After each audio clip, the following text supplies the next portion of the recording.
chers internautes, abonnez-vous massivement. Massivement, je vous dis massivement, dans la chaîne YouTube Zoom Live. Zoom Live. Zoom Live, ma cambo la carte Zoom Live. Vous allez vous retrouver. Abonnez-vous massivement. Donc, je vous dis massivement, dans la chaîne YouTube Zoom Live. Check. Bonjour, mes frères et sœurs de la RDC, mais aussi du monde entier, parce que ce que nous sommes en train de faire aujourd'hui, ce n'est pas seulement pour la RDC. Nous osons croire que c'est pour le monde entier, surtout que c'est en train de passer par des médias. Les médias, c'est un bon moyen qui nous aide à transmettre nos messages, à transmettre nos voix, de par ici, à Kinshasa, que ça puisse aussi vous arriver, hein, vous qui êtes partout dans le monde entier. Je suis très heureux aujourd'hui d'être avec vous, de penser ensemble avec vous, de partager une petite pensée ensemble avec vous, parce que nous savons que la philosophie dit que la connaissance, c'est la seule denrée qui se multiplie à force pour nous de la partager. Donc en cet après-midi, nous allons essayer un peu de partager, de connaître quelque chose qui est aussi importante pour l'évolution de la société. Parce que sans les règles, sans les connaissances dans les domaines différents, je ne crois pas que nous allons avoir une société exemplaire. Aujourd'hui, nous allons réfléchir sur une chose. Comme vous le savez, j'aime beaucoup la moralité, j'aime beaucoup les cultes de la moralité, j'aime faire apologie des bonnes choses, des bons comportements, des bons caractères. Parce que nous savons que partout dans la société, il y a des gens, il y a toujours des désordres, il y a des choses qui se font, il y a des personnes de différentes qualités. Et du coup, parce que nous sommes en train de faire les mixages des personnes, chacune de ces personnes a ses mœurs. Et du coup, c'est ça qui crée des problèmes dans la société. Alors, comme ce qu'avait dit Martin Luther King, il avait dit « Le monde ne meurt pas parce qu'il y a multiplicité de mauvaises personnes, mais le monde meurt parce qu'il y a les silences des bonnes personnes lorsque les mauvaises personnes agissent, lorsqu'ils parlent, lorsque les mauvaises personnes continuent à faire des mauvaises choses. Et les bonnes personnes, les personnes qui sont censées amener les bonnes mœurs ne réagissent pas. C'est comme ça que le monde meurt. C'est pourquoi j'avais arrangé ces moments afin que nous puissions réfléchir, nous puissions ajouter les quelques points sur les bonnes valeurs, sur les bonnes mœurs. Il y a un comportement, en fait, il y a quelque chose qui est en train d'élire domicile dans la société congolaise. Il y a des gens qui m'écrivent en privé, qui réclament, qui parlent sur quelque chose qui dérange en fait. Quelque chose qui dérange, vous le savez aussi. C'est quoi la chose? Surtout les petites filles, les jeunes filles, elles m'écrivent très souvent pour me dire voilà, opulent, il y a quelque chose qui nous dérange. Il y a des grands frères, nous nous confions aux grands frères. Nous sommes des petites sœurs, nous sommes en train de grandir, nous sommes en train de développer. Vous savez très bien que lorsque les gens développent, qu'ils soient filles ou garçons, il y a certaines sensibilités, il y a certaines sensations qui se manifestent, vous voyez. Du coup, ces jeunes filles-là se confient à leurs grands frères du quartier, à leurs grands frères de l'avenir. Elles se disent, voilà, peut-être ces grands frères peuvent m'aider.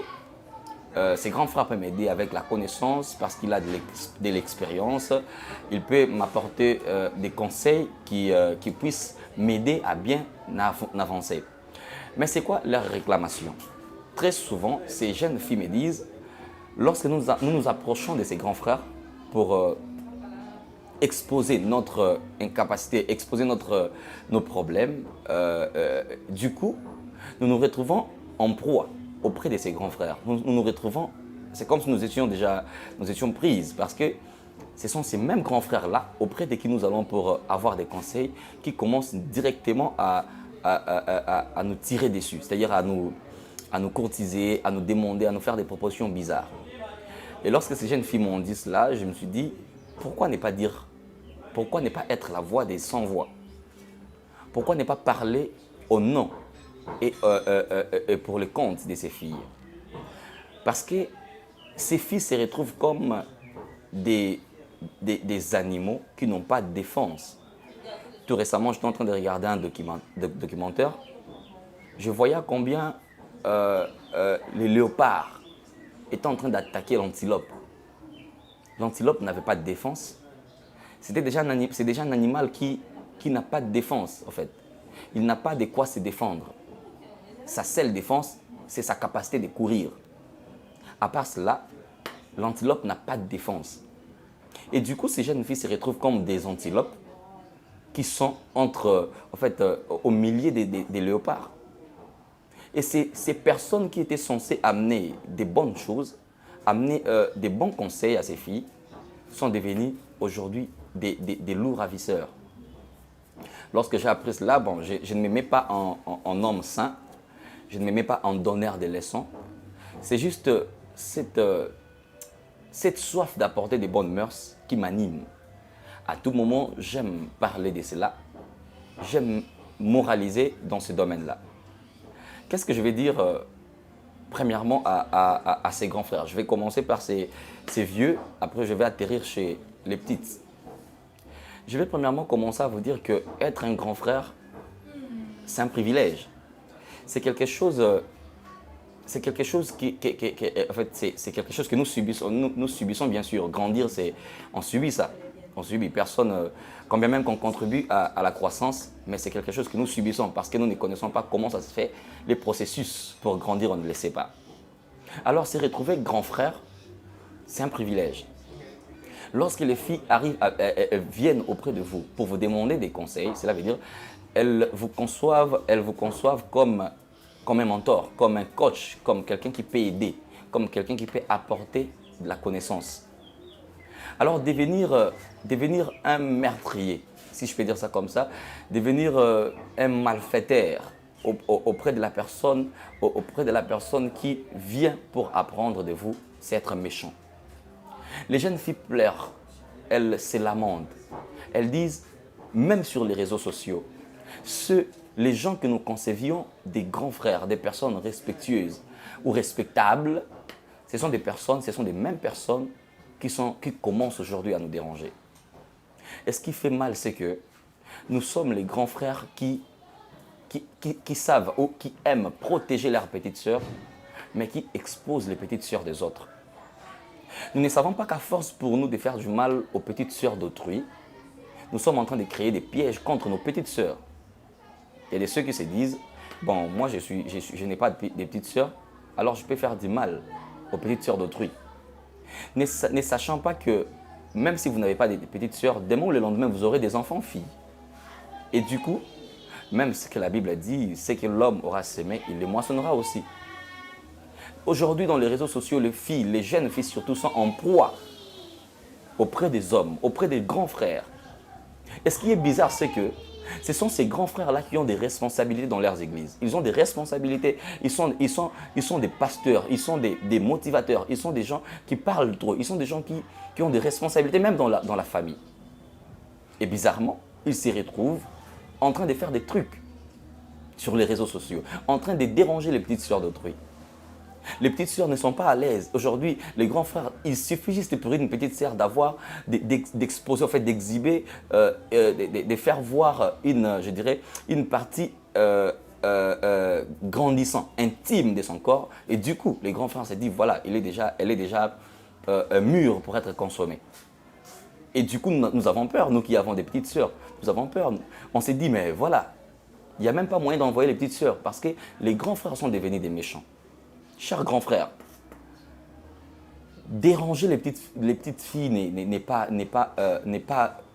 une valeur. Devenir un grand frère dérangeur. Les filles, il y a des filles qui pleurnichent, elles se disent, mais comment ces grands frères, je respecte. Et c'est même l'illustration que j'avais faite la fois passée. Il y a même des grands frères qui enlèvent la casquette, cette casquette du respect. Tu verras un grand frère. La fille te respecte, tu lui dis non, moi ne m'appelle plus à Cédric. Pourquoi tu m'appelles à tout moment à Cédric? Pourquoi tu m'appelles à Cédric? Appelle-moi Seda. Bizarrement. Et ça dérange. Ça dérange. Nous sommes dans un pays où vous retrouverez un homme, un professeur qui enseigne la moralité, mais c'est ces mêmes professeurs-là qui dérangent sa fille à l'école, dans la salle.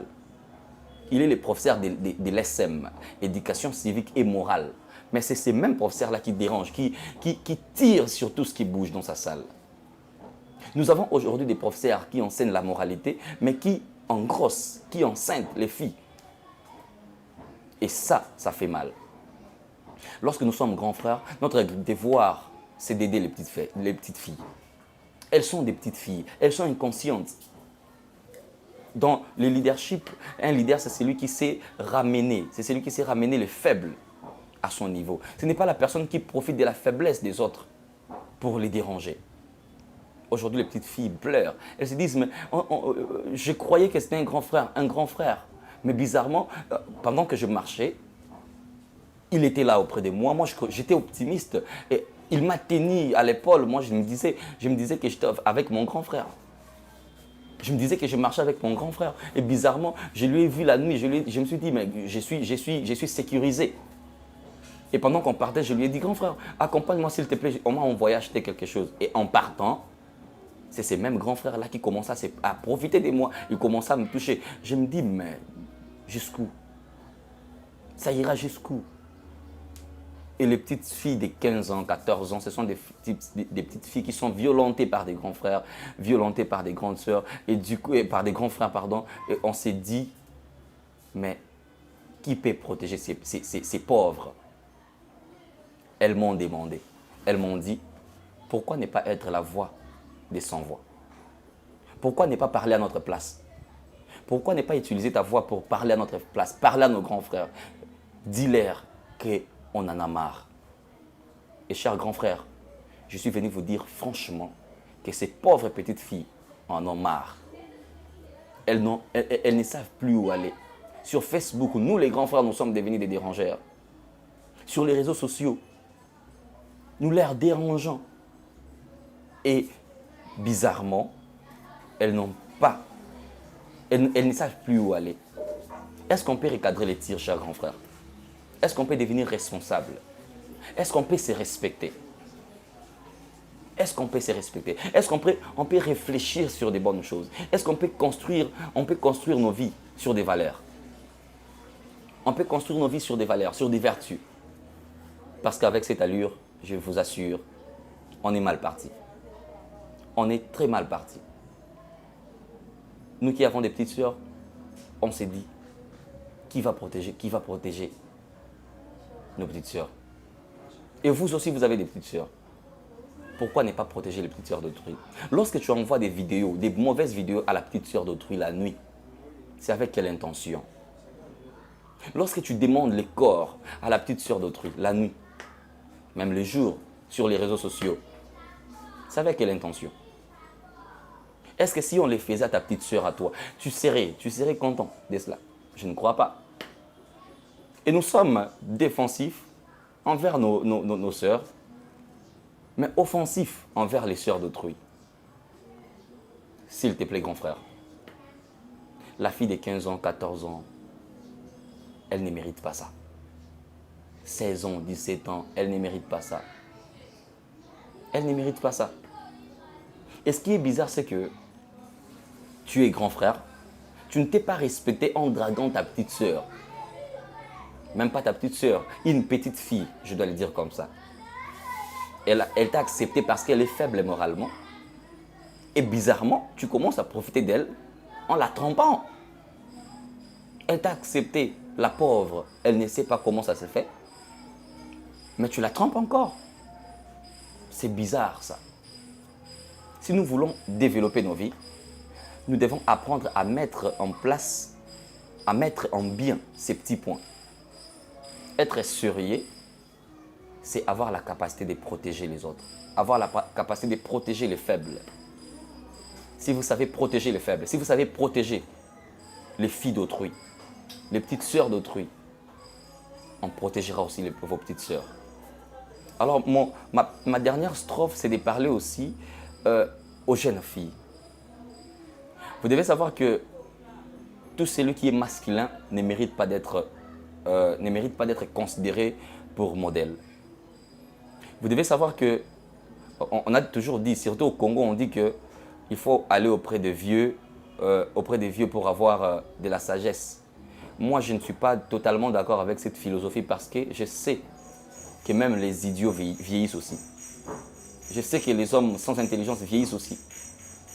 Ne croyez pas que tout celui qui est appelé dans les quartiers, entre guillemets, grand frère, mérite d'être grand frère. Ne pars pas confier ta vie à tout celui qu'on appelle grand frère. Non. Et d'ailleurs, les charismes, moi, c'est un mot masculin, bien sûr.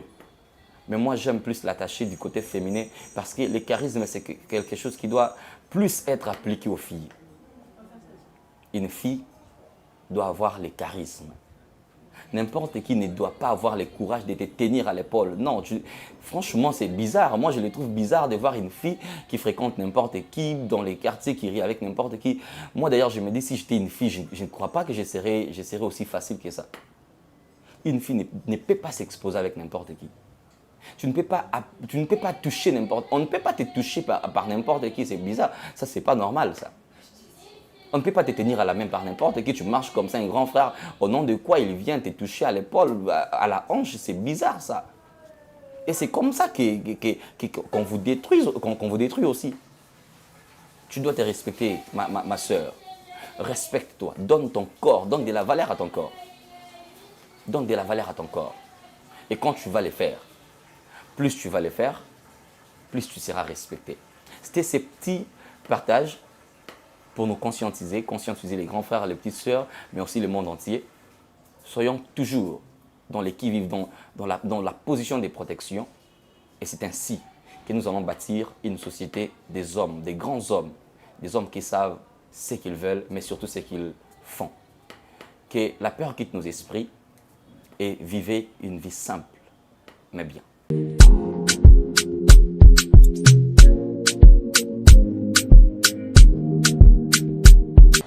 Chers internautes, abonnez-vous massivement, je vous dis massivement, à la chaîne YouTube Zoom Live, vous allez vous retrouver, abonnez-vous massivement, donc je vous dis massivement, à la chaîne YouTube Zoom Live.